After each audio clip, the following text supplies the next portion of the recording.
Hello and welcome to the Soundtrap EDU Summit, where we are all about music and songwriting and podcasting and really anything that lets students amplify their voice and anything that we can do to amplify their voices as well.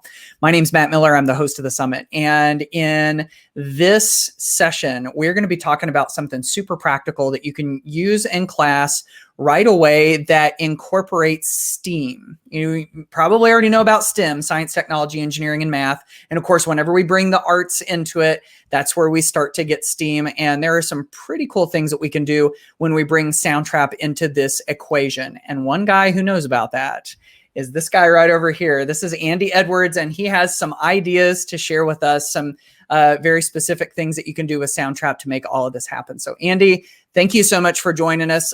Could you take just a moment and tell us real quick who you are and what you do?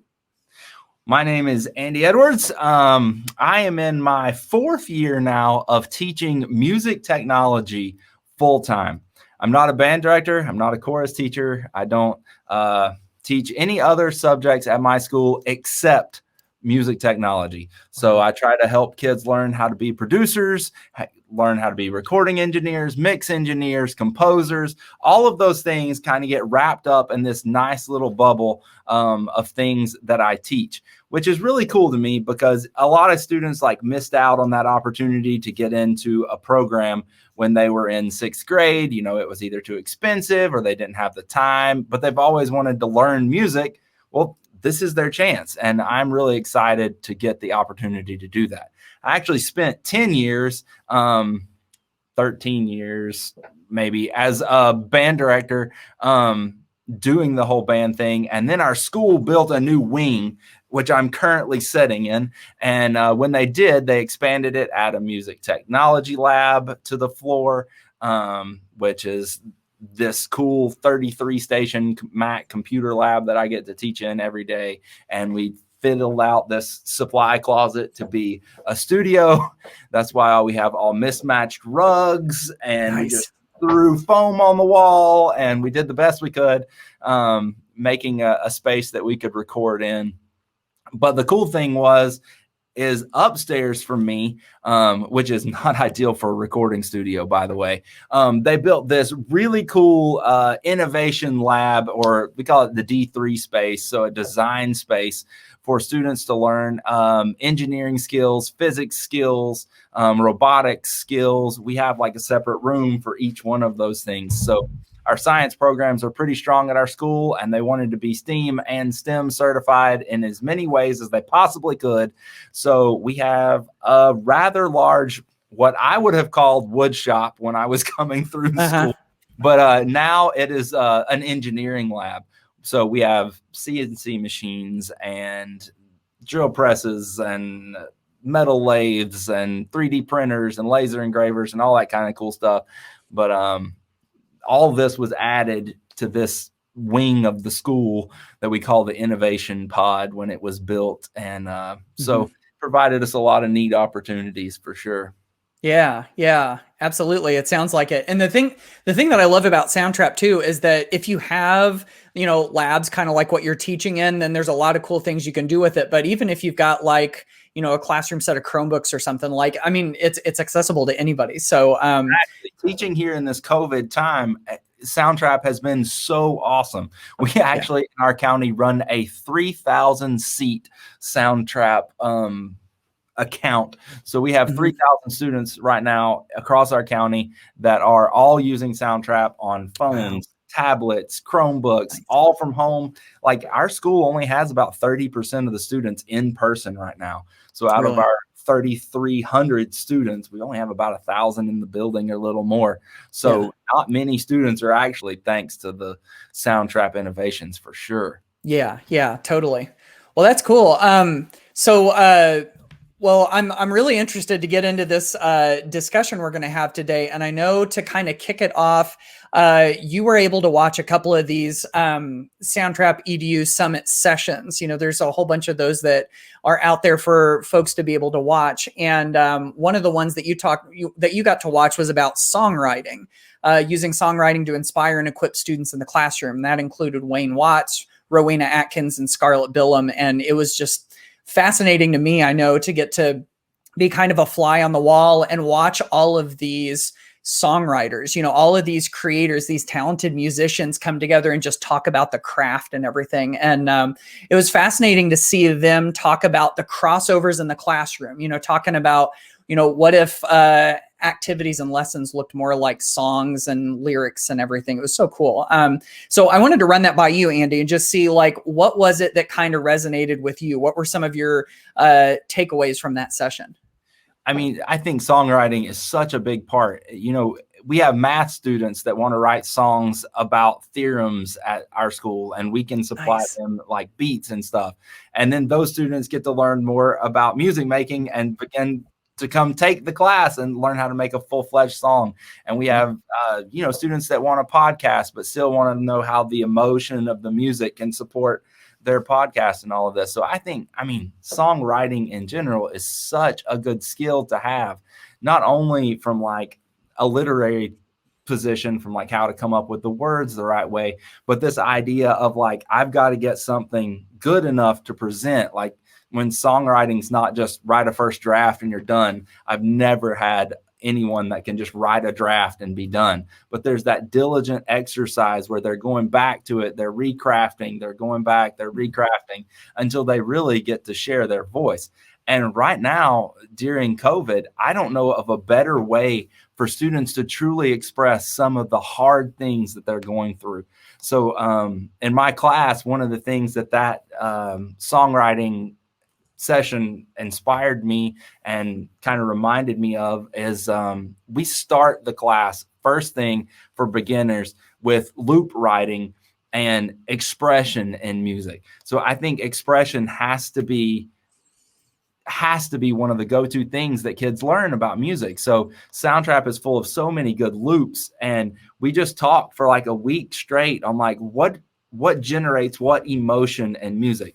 So whether the kids have the skills to sit down behind a piano and play whatever they want to, or they just have the ability to drag and drop an idea, they're able to connect with an emotion to this musical sound, which is mind-boggling for some of these kids the first time.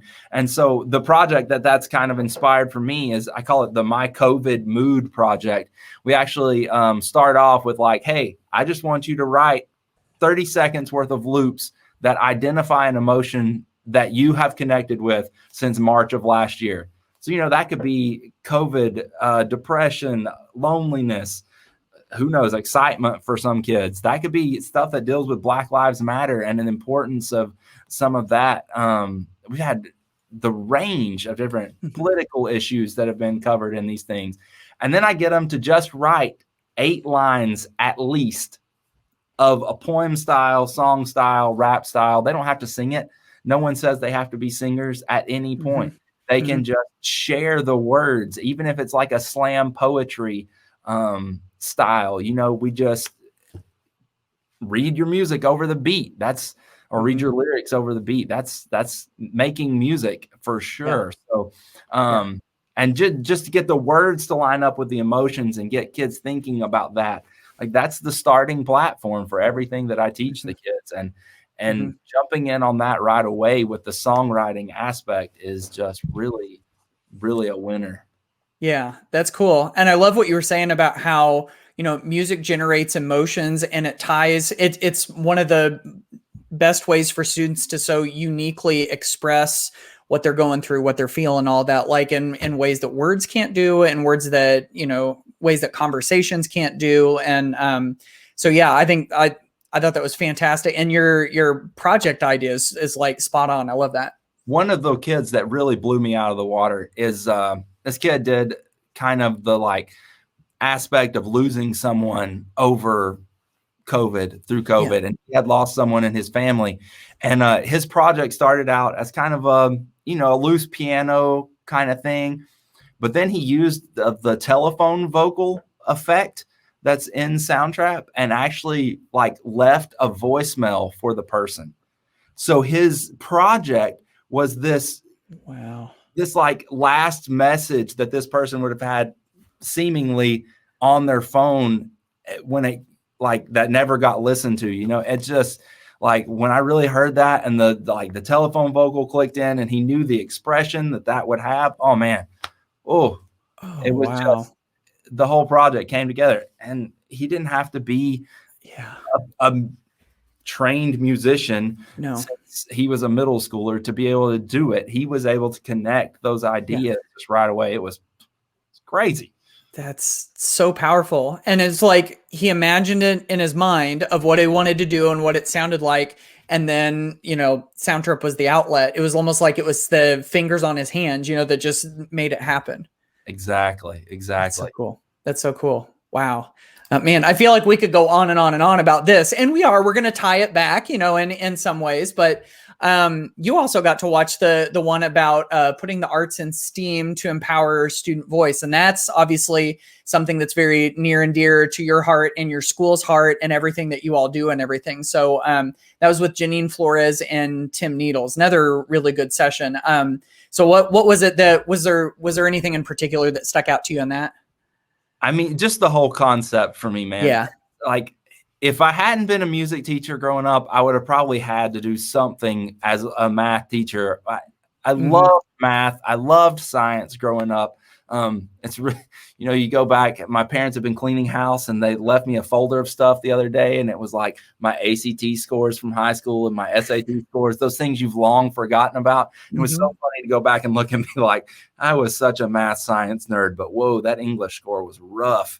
And so like I was totally into math and science. I've always been interested in this idea of engineering, how things get built and put together, and never really had an outlet to do that in the traditional music classroom as much as I would like to, because, sometimes we as teachers get so wrapped up in the goal of making the highest level sounding musical performance that we possibly can, that now and then, we could round the corners a little bit and take in a few more things. But being in music tech and working with Soundtrap has allowed me to connect with the math classes. Like I was saying, writing songs for theorems. It's allowed us to connect to the video production class here at school. And then it's allowed us to actually connect with the engineering department upstairs, because, all these really nice guys and gals work upstairs and they have all this fancy equipment. So one day I was just sitting around and talking with one of my students, and she was a really great student. I had taught her a little bit in the band, and she was wanting to get into this music technology thing. And she was like, "Have you seen upstairs, Dr. Edwards?" And I'm like, "Yeah, I've been upstairs. Those guys are awesome." And she was like, "My grandpa and I built a guitar one time."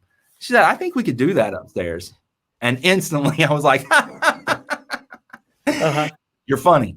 Like, yeah, we're just going to build a guitar. I said, "Sure. Yeah, right."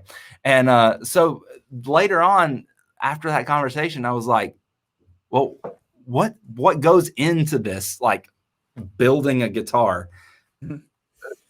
I don't know. So YouTube, number one stop, right? Yes. You got to go to YouTube first. That's where all the answers are. So I watched a few people building guitars, and then, begin to like read some articles on it and all this stuff. And the more I thought about it and the more I talked with this girl, I was like, I think we could do this. So what she had done is just, they actually found a guitar in a dumpster, and they refinished the guitar and then put some electronics and stuff on it. So I was like, I think we can do this. So I went upstairs, talked to the guys, and we started sitting down and kind of discussing this with some of their students, and that were their interns for the year, some of their higher level students. And they were wanting to learn about CNC machines, and they were wanting to learn about blueprint reading, and they were wanting to learn about all this stuff. Well, we found the original blueprints from the patent office for the Fender Telecaster. Whoa, really? Yeah, that's public information now on the internet. So we're like, great, we know every measurement that this has to be going forward. So we the kids upstairs started making prototypes, and we started learning about the guts and the electronics of the guitar on our end. And like, lo and behold, this prototype comes out of the CNC machine, and it looks pretty close to right. About the third time, we were like, hey, I think this is going to work. So we got the nice block of wood, some swamp ash from our friends up at Stumac Guitars, and we did buy a neck because we wanted to make sure that on the first try it would actually sound good. If we got it all done, notes in tune, all that kind of stuff. But in the end, lo and behold, this is what came out of it. Holy moly! You guys made that? Legit. This is wow. This is a cut on our CNC machine here at school. And then one of the guys was actually a guitar player, so he wanted to put some of his own touches on it. Let's see if I can get this. So you can see that there's like some arm relief here, which is not traditional to a Telecaster. There's like some belly relief here to let it feel a little more comfortable, which is not traditional. And this is swamp ash wood. The students put the neck on, got it on nice and straight. Everything that's in here underneath this pick guard was all soldered by the students, set up by the students. We even laser engraved our own. Get out. What does it say? Ridge caster. So we're at Peachtree Ridge High School. So this is the Ridge caster. And then their initials are part of the serial number, all the kids that spent the most time working on it. So lo and behold, that's unbelievable. So it was all parts and different things. And I can actually show you a little bit of a video that kind of outlined the guys doing this. So here we go. Yeah, let's do it. This is the girl that inspired the project and the lead engineer on the project. So this year taught me a lot of things about long-term projects for building guitars and other projects that involve communication between the producer and the consumer. Designing the guitar included using programs like VCarve and CorelDRAW, and those programs are used in CNC and laser engraving. The majority of the project used the CNC, which is a computer numeric controlled router. And what we do with that is we cut out large pieces of wood that would be too precise for human use. So a lot of what I did in the designing phase was drawing out and redesigning the original blueprint of the Telecaster to figure out where things need to be and how we're going to use that in the machine properly. The Telecaster is known for this twangy, country-like sound.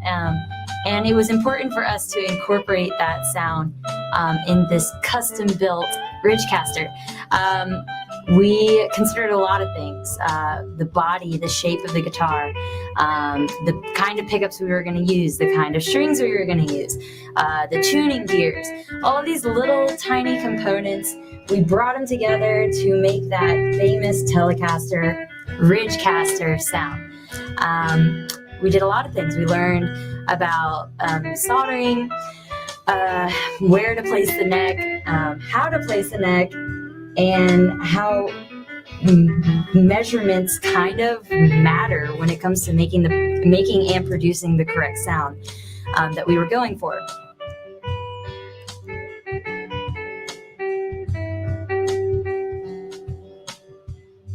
That's incredible. Yeah. So it was a lot of fun. Yeah. So recorded using the Ridgecaster. So you even made your own music. Well, you had to at that point, and then that way you could hear the tone, like that twangy sound that they were going for. You could hear it.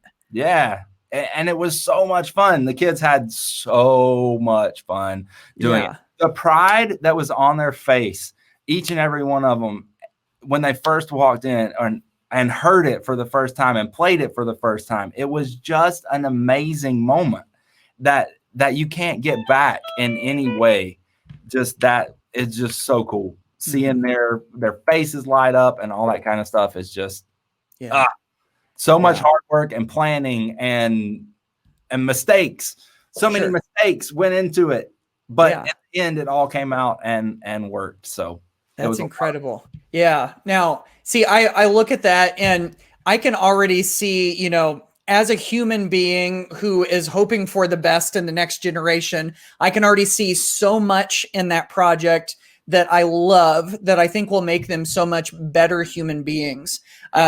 There's also another side to, what we do as schools and as educators, and that is that we need to do things that support the curriculum and the standards and all of that. And I think someone, if they were thinking of it on sort of a shallow level, they might look at that and go, that looks like a shop project. That doesn't look like a music project. So let me turn that around to you, because right, exactly. That's the reaction I wanted to see out of you. So justify to me, because I can see it myself and I'm not even a music teacher, but like, how are they better music students now for having gone through this project? Well, first of all, they just know how it works. Right. Like, so many people pick up a guitar and plug it into an amp and they just play. And they don't have any clue what actually happens within the instrument. So these students can now, from a music technologies perspective, tell you exactly why the tone knob actually changes the tone and what it changes. And from my biggest thing, like I was talking about, is expression, right? Like, I so want kids to connect with the expressive characteristics of music.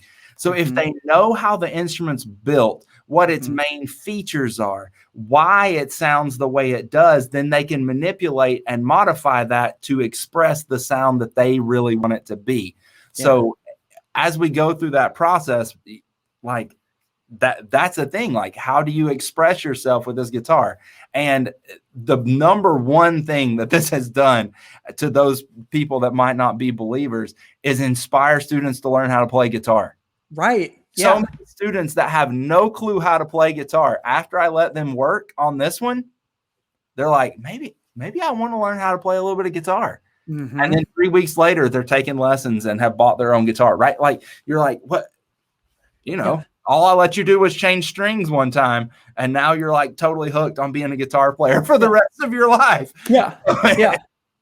Well, I think there's something to that, because, you think about all of the schools, it's like every single school in their mission statement talks about how we want to create lifelong learners, right? And a lot of times it just ends up being words on a wall, Yeah. And then we do something like this, and you might have someone who, that voice that came out of me that said, this looks like a shop project. This doesn't look like a music project. But if that is what our end goal is to create lifelong learners, you just did it. You just created lifelong music learners. And that's what it took. And it didn't look like the linear path that one might see through their curriculum and their standards. Exactly.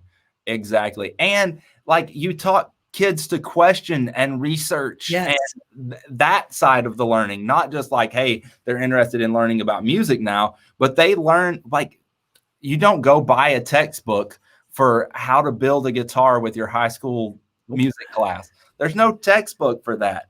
But these kids, through the questioning and research process, it honestly probably takes us half a year to research the actual project before we ever touch the stuff. So like, we have plans, like, are we sure we can execute this?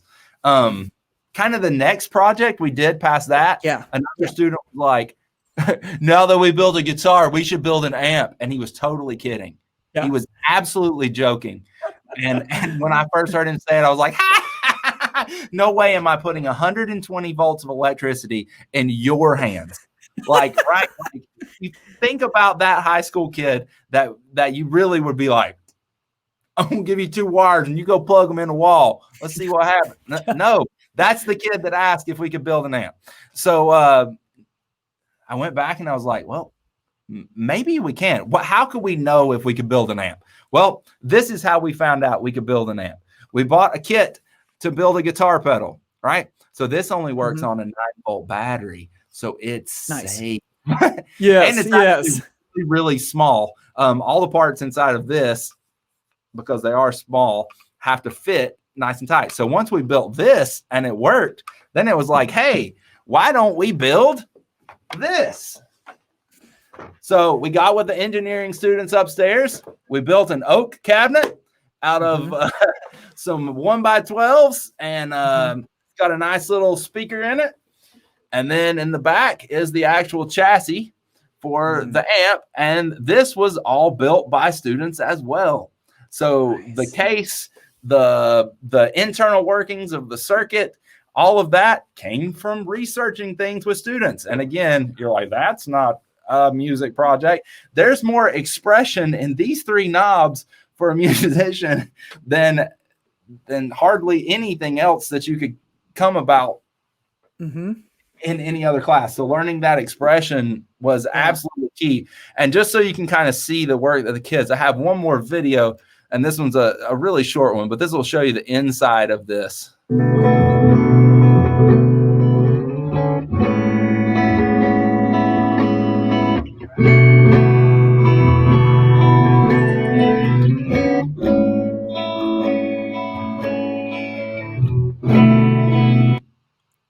Yeah. Playing the Ridgecaster on the amp. Playing the Ridgecaster on the amp.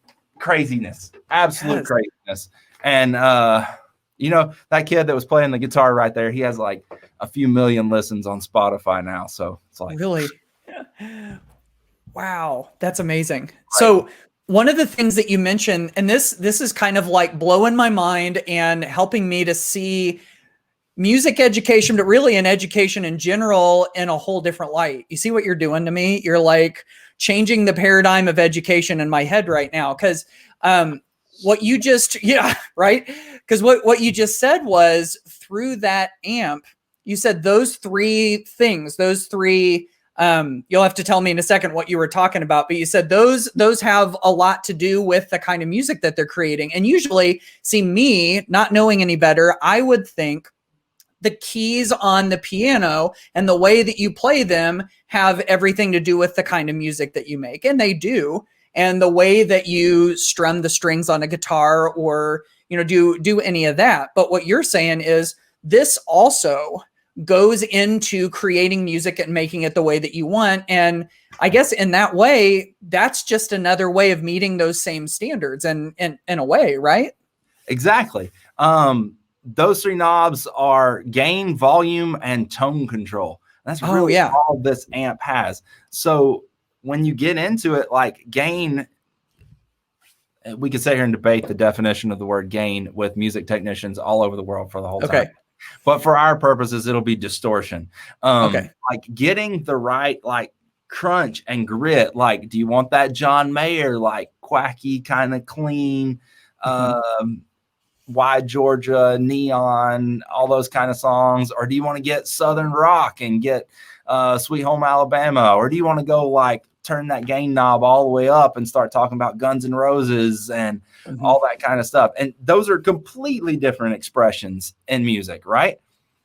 And none of them are right. None of them are wrong. It's just what the student connects with. And then the tone knob, do you want it to be trebly? Do you want it to be bassy? Do you want it to be jazzy? Do you want it to be, all of that stuff has to do with setting the amp the right way.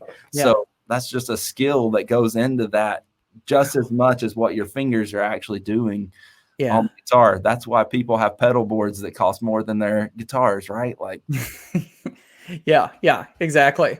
Okay. So we've gotten to see these couple of projects, which have been unbelievable. So this is obviously coming from a school where you all have like the perfect storm for creating this kind of thing. And I think in a way that's a testament to looking at, and it's cool. What I wanted to say about that was this is a testament to saying, look around at what is around you and create something great based on what you see. And you and your students did that. And so let me turn that around to if we're in a little more, traditional school setting, or maybe more of like a, kind of like the schools where I live, where they're kind of like rural, not a whole lot of money, that kind of thing. Like there are probably ways that you could get at some of these lessons without having the lab and the upstairs and the downstairs the way that you guys do. For sure. And I'm glad you brought that up. I've used this company called Stuart McDonald, stumac.com, a lot in the guitar building category. If you're not into cutting a block of wood from scratch and you want to try to build a guitar, they've got kits. And they've got some kits for miniature guitars that start at like $150. And all you really need is like a drill and a screwdriver and a soldering iron to put it all together in the end. And none of that costs an extreme amount of money by any stretch of the imagination. So there are definitely ways that you can find very high quality. These guys are totally great. By the way, you said stumac.com, and I thought, man, that sounds like something I'm going to put in my microwave to have for lunch.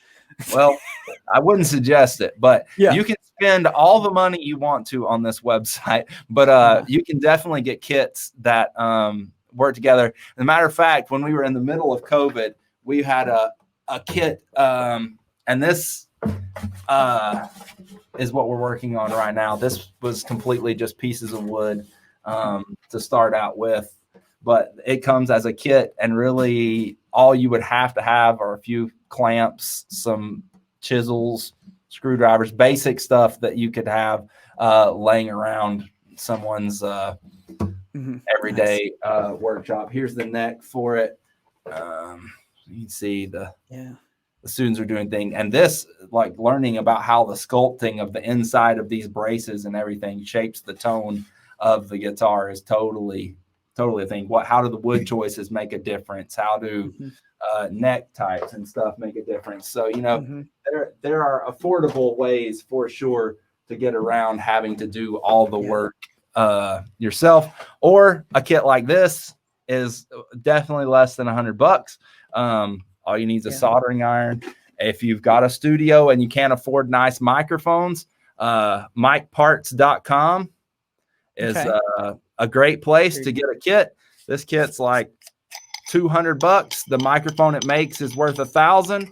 And here's all the circuitry work that the students did to actually be able to get this beast to come to life. And I recommend these sites not only because their kits and everything are good, but their instruction manuals are top notch. I'm going to say, like, if you're I am not trained in any way, shape, or form. I have no credentials to be able to do this stuff. I've not learned anything in my training that says, oh yeah, he should be a guitar maker in his class. No way. But the instruction manuals that these places offer are second to none in helping you be able to do this stuff. So that's incredible. Wow. That's cool. So let's shift gears on this a little bit to, like, let's plug that Ridgecaster in and let's play a little bit. Cause I know that, as far as that goes, you're able to plug in those instruments, and that interfaces really nicely with Soundtrap. And I know, you and your students have been doing some pretty cool stuff related to all of that to try and to, actually make some music, whether you're using a custom created instrument like you all are doing, or if you're just using your keyboard or whatever. And I know there's some pretty cool things that you can do, and also put the learning very much in the students' hands, like give them an awful lot of agency and voice, right? Exactly. And it doesn't take a kid being a pro guitar player to be able to give them voice. And I think that's what sometimes we miss in this era of music making, is that you can still be the musician, right? You're the one that's been trained for however many, over half my life now. I've been involved in music. Why can't I let the kids use my experience to bring their ideas to life? Right. So I'm going to use the old amp that we've been talking about here. I'm actually going to crank it up just a little bit. We should be able to hear now.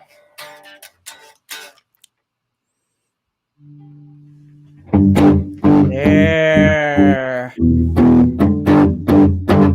Right. So you can get all that, like, country twang.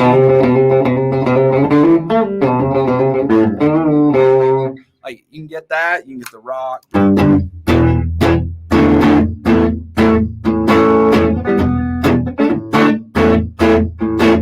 And all that sorts of crazy stuff going in there.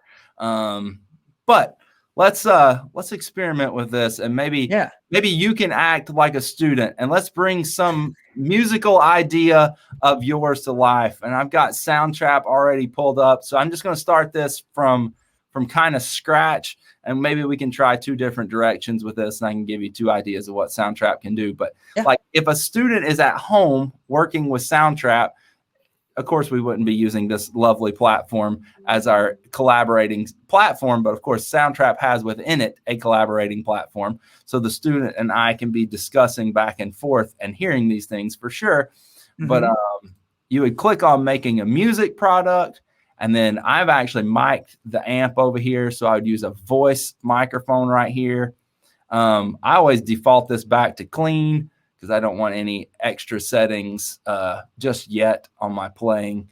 And then make sure you pick the right selection here. Normally this says 1, 2 right out of the box. I'm going straight for mic number 2. And then you can give it a little test to make sure you're getting what you need.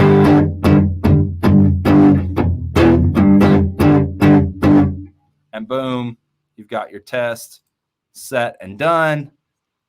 And then highlight the R button. It'll ask you if you want to record. Right now, I'm not using headphones. So this is going to protect our ears and feedback on the listener. But let's see. So the first thing I would kind of do is talk with a student, like, what kind of song are you envisioning in your head right now? Like, what kind of thing do you want to bring to life? I don't know. You mentioned John Mayer earlier, and, I like a bunch of his stuff. So, kind of that acoustic kind of like, I think that would be cool. Okay. So, we'll think in the very clean realm, right? Yes. So we're not going to go this hard. Right. Power chord, that automatic. Mentioned Why Georgia earlier, so you had to pull it out. I like that. Like, you just make decisions. Now, even maybe that is a little dirty. So I'd be like, is that acousticy enough? Or would you want it more acousticy than that? I think maybe a little more. I mean, I play like this much guitar, and I've got an acoustic, and I kind of like that like clean sound. So, I'm kind of partial to that personally. So for this amp, like one of those things that we can do is just actually dial back on the volume knob of the Telecaster and clean it up a little bit. Mm-hmm. So maybe we'll get a little bit more. There.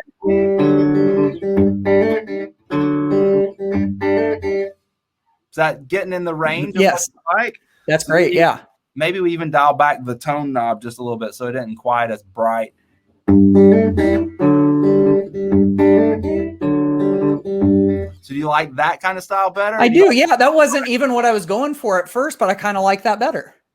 Okay, so now we're getting in a groove, right? So let's think chord progression wise. We don't want to steal Why Georgia exactly, can't be straight up John Mayer. So let's see how this, like, are you feeling like happy? Are you feeling like, how would you describe what you want your song to sound like? Yeah, I think happy would be good. We were talking earlier about some songs that we're describing, like down in the dumps, like pandemic type stuff. I think it's time to turn it around and go a different direction.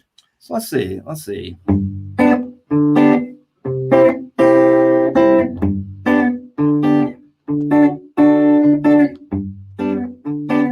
Happy enough? Too happy? How are we feeling? No, that's good.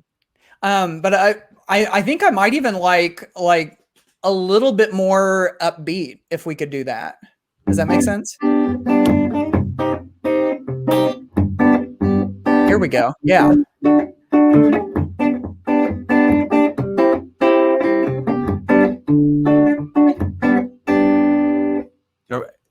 Give me some direction. How are we feeling about that? That's good. That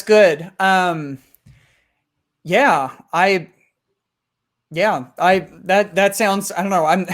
I'm not used to doing this, like creating music off the top of my head like this. So this is a new thing for me, but I dig it. I like what you're coming up with. But some of the students aren't either. And that's the thing. Like, I, as the teacher, I don't want to take away from their creativity, right? In no way do I want to be like, this is the chord progression you're going to use every time. You have to use this chord progression. No. Right. Hey, does that work, or does something like this feel better for you?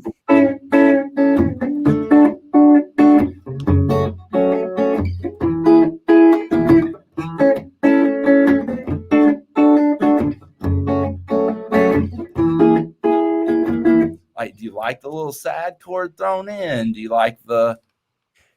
Yeah, I don't know. I'm like the cheery, wide-eyed optimist, you know. So the first one probably would go, I think. Can I just stop for a second on something you just said? You said you didn't want to take away from their creativity, which I think is fantastic. But tell me if you've ever felt this way. I actually saw this teaching when I taught high school Spanish, that if you open the barn doors totally open and you say, hey, you go do whatever you want to do, like that can be more paralyzing sometimes than if you tell them to play this chord and this chord and this chord. Like there's got to be some constraints. There's got to be some like guardrails, right? Right. There's a fear, especially in music class. Students listen to so much music, right? And they instantly take this class thinking they're going to be the next great music star. And that's great. I definitely think they all have the potential to be the next great music star, but they're so scared of not being the next great music star. Oh, yeah. They get started, right? The first thing they write, they're like, oh, that was the worst thing I've ever heard in my life. Yeah, because it's the first thing you ever wrote in your life. Yeah, Of course exactly. it is. It's terrible. Like, yeah. Now you got to learn how to do it the right way. Yes. And that's why you're in the class, is to do it the right way. So, you know, we just have to, doing things like this, let the students have voice. Let the students guide you, but allow your musicianship to give them a product, especially at the beginning level, that they can work with, right? Where do they need to go with the rest of this product? You're not going to do the whole thing for them. Maybe they have to write the drum part to this. And how are they going to sync it up and actually be able to get in and do the drum part and experiment with the expression on their part, creating drums, but you've already given them a solid start to work with, right? Yeah. So that balancing that, and that goes back to the songwriting thing. Like this, of course, building this instrument is totally a STEAM thing, but like every day teaching kids to be expressive is so important in what we're doing. Even if they're not going to be expressive in music in the future, they need to be able to have an expressive vocabulary, and they need to be able to speak expressively and find facial expressions that are expressive. And maybe music is the start of that for them. Maybe they've never really had to think that much about what their emotions are. And certainly when you write a piece of music or you're in an art class in general, like you need to connect to that in some way. Yeah, absolutely. Oh man, this has been so fantastic. So did we get to the point where you wanted to get to in the song? Like I'm feeling pretty good about what we came up with. Yeah, man. And now it's just to record it and then leave it with the student, right? So that's we got to decide if that was the right tempo, and then sync up the tempo and Soundtrap, which is so nice that they have a tap feature right there, and then record it and leave it for the student to work with. You know, maybe they chop it up. Maybe they didn't like in the end what you did.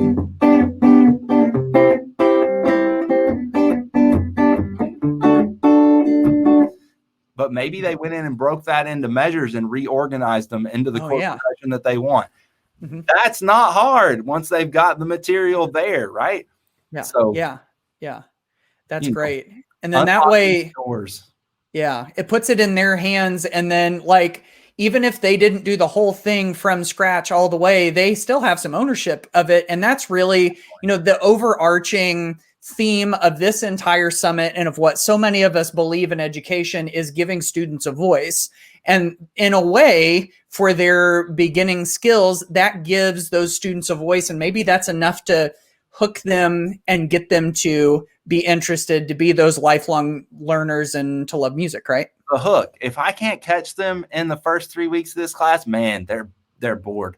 the rest of the time because they just don't want to do it. But if I can get them hooked, and what is it going to take away from a student's future musical learning that I gave them a guitar part? Right. And one of the first songs that no one heard but me and them. Yeah. It's not, as long as the guitar part fit their voice and their style. Yeah. Yeah. Totally love that. Oh, this has been so good, Andy. This is fantastic. I love just all of this, the incorporation of STEAM into all of this and putting things into students' hands and giving them a voice and everything. This has been fantastic. So we really appreciate you sharing your expertise with us. And as we wrap up here, if people want to follow up with you, to learn more from you or anything like that, what's the best way for them to do that? Of course, you can email me. I'm andy.edwards@gcpsk12.org. I have Instagram and Twitter. It's @roaring_records. I have a YouTube channel where I explain a lot of this. I think we have like 50 something videos now that show different things you can do with Soundtrap, and that's Roaring Records on YouTube. You'll see my face when you search for it. You should be able to find it. And those are really the best ways to get in touch with me. That's a lot right there. I mean, just do a deep dive, go down the rabbit hole on the YouTube videos, and there's probably a lot you could get right there. There is a lot. And again, I try with those YouTube videos not to I use them with my students all the time. I don't want to give them the answers to their product. I want to show them the processes and let them make their decisions about it. So it's more, how would I do something? Not, this is a blah, blah type beat. Right. Make it, So. Yeah. That's brilliant. I love it. Well, this has been fantastic. It's been practical. We've got some really good stuff that we could use in our classes right away. And that's really what we're going for. So Andy, thank you again so much for all that you've shared with us. Thank you, Matt. This has been a pleasure. All right. And thank you all so much for watching and for being a part of the summit. And we'll see you on the next episode. Take care.